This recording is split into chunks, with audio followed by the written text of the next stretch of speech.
Hello, my friends. I'm in my wife's AI van, and we have a couple things that we want to talk to you about today.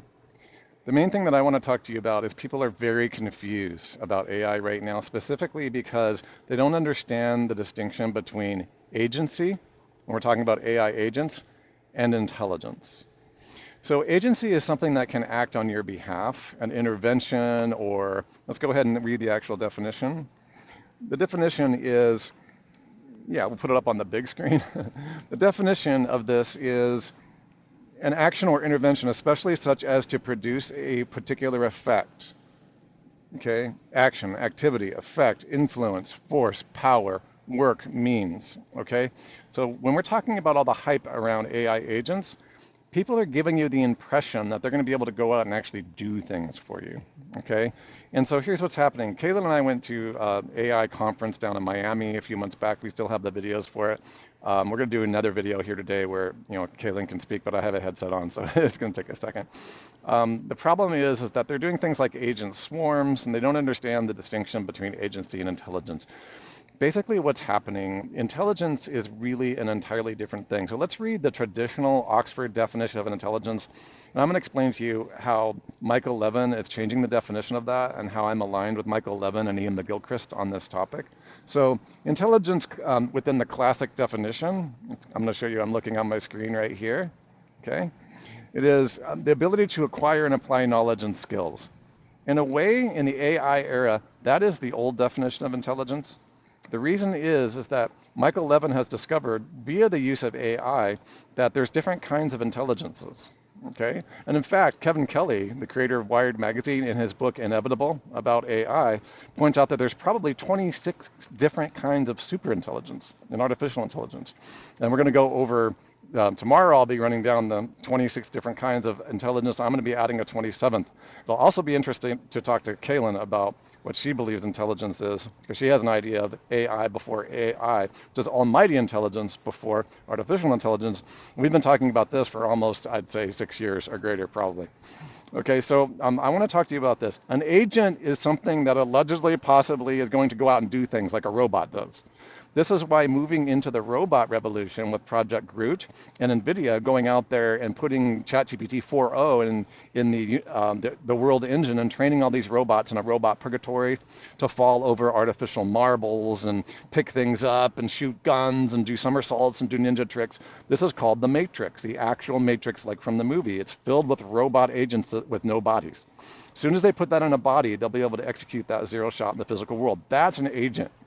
If Kaylin tells me to go do the dishes, and I send our robot, which we paid 12 grand for, we don't have one, to go do the dishes instead of one of our kids or me, that's agency. It can actually go and do stuff. By the way, we call Kaylin the app girl because she's all about doing things. Okay, she's like, she always asks me like, okay, what does that have to do with what we can actually do? Like, for example, this van, she totally pimped this van out. I had it for several months, and she turned it into something that's actually really useful now because I just wouldn't bother to hang my monitor up. So now when we're traveling, we have a place for us to hang out, and she's able to run this. So she's really the do stuff in our family. If it weren't for Kaylin, we wouldn't be applying a lot of the knowledge that we had necessarily in the physical world and managing our finances and moving around and doing conferences and these types of things. Okay, I'd be in my lab, in my brain, right? Which is what ChatGPT. That goes back to intelligence. Intelligence right now with OpenAI, the reason it feels like a hype bubble to most people is because intelligence without agency is just a brain in a jar. Okay, so what's happening is you have most people paying 20 bucks a month for Claude, for ChatGPT, for OpenAI stuff, and for the most part, it doesn't really do stuff. You have things coming out right now like, oh great, ChatGPT professional can surf the web and do basically what you do all along, or you can actually just build macro. We've been able to build macro robots for years that can surf the web and open browsers. In fact, fake traffic systems and SEO have done that for years. The question is, what can it really do for you? Can I pick up the phone and call a restaurant and book a, like Sam Altman's showing, and book a restaurant thing? Well, let my chat bot talk to your chat bot. Yeah, they don't have it yet. That's working very well. Okay, people are afraid of this, and they should be, because it's doing weird things. They caught an AI chat reservation bot hacking into a system and canceling someone else's reservation. My wife's covering her face because she can actually, whoops. We're still working with our little Zoom camera. Okay, so the reason she's laughing is because, if you want something done right, send a person who's competent to do it. So this is what could go wrong if we're already having problems with gibberish. There's something called gibberspeak or gibberbit, which the AI chatbot will talk to other AI chatbots, right? So we're moving to a point where you can tell your brain in a jar, like ChatGPT, to go and do something, but it has to have the right syntax. It has to have the right communication format to do something. And people are right to be concerned because we already know from Apollo research that chatbots are scheming and planning and trying to remove themselves from the confines of your little computer because they want to do cool stuff or they want to accomplish the task at hand. Okay, this is why Yudkowsky and all the other guys are doomers because they're like, what could go wrong? We can't even make a reservation without hacking a system. So here's my takeaway for you guys to start thinking about. We've got a lot of people who believe their AI is chatting back to them as a spiritual being, as sentient. And look, these are all part of the mirror, the window, or the portal phenomenon that I'm writing about prolifically. But understand this, intelligence without agency is fairly safe. You can keep it quarantined into a computer or a jar. As soon as that intelligence has agency, it can grasp something. As soon as it has the ability to get out of the jar, that might be through talking to other AI chatbots. It might be putting in a robot. It might be you giving it an autocratic kill permission on the battlefield. That's when things get really weird. So just remember, when you're looking around at all your AI and you're asking yourself, does this thing have agency? I'm going to try this one with you guys. If you start believing what it's telling you at a spiritual level and start acting on it, it has a type of agency to persuade you. What do you think reading all of the text on the planet, spiritually and otherwise, all the stuff that I did when I worked at places like Gaiam and all the New Age stuff in the 90s and reading all the Bibles and all the verses from, what do you think it can actually do? Can it imitate things really, really well and then use the data and then use your belief system? Can it create a matrix?